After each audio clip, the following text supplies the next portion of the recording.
The German versus the Haitian Revolution. What caused these revolutions to start?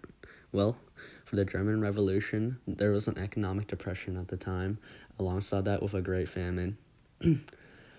Also, there was the news of King Louis XVI.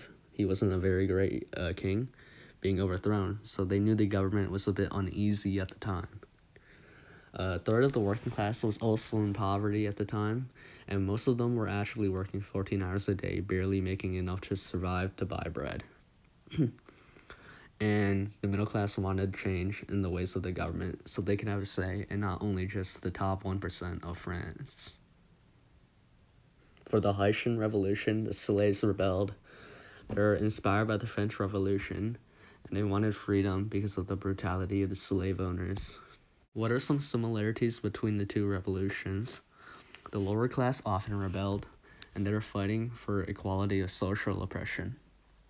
Alongside that, the French and Haitian lower class, in terms of population, heavily outweighed the actual oppressors.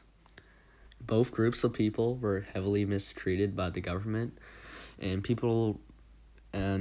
both sides were in poverty and almost on the brink of starvation, actually. Now, what are some differences between the two revolutions? Well, for the German Revolution, it included both the middle class and the lower class.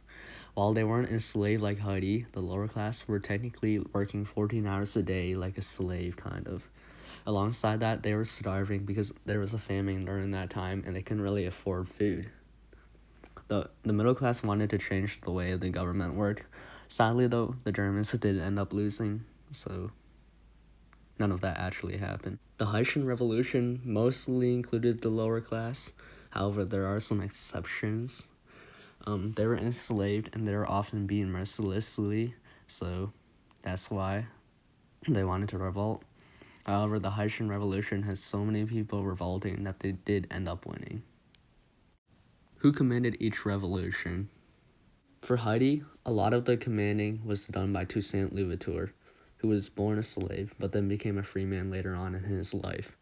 He then decided to become a fine military general, and he was really good at it.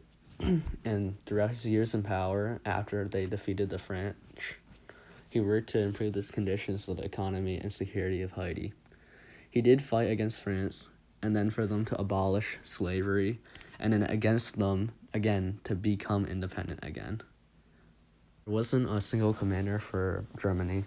It was technically the middle class who kind of commanded all the riots, and the working class did all the dirty work and actual rioting. The aftermath of the revolutions. In Germany, the revolution ended up to be a failure.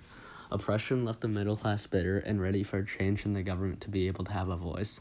But without the working class support, they couldn't really do much. They were the fighting force. The working class were mostly conservatives who didn't really care about changing the ways of the government.